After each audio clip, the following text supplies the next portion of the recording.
जाई देहिया ईट के पैट के रतिया बिताई हमर रुआत बैठ के। ए सखी रही जाई देहिया ईट के पैट के रतिया बिताई हमर रुआत बैठ के। केकरा से कहीं भीतर के मरम दम घुटाता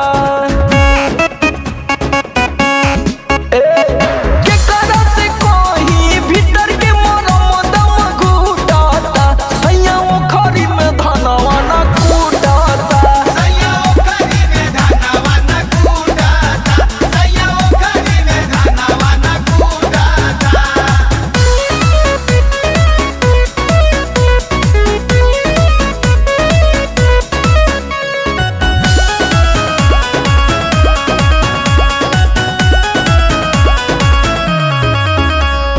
केतनो देखाई झलकाई के बदनिया खोले न मुआ ना ब्लाउज के बटनिया।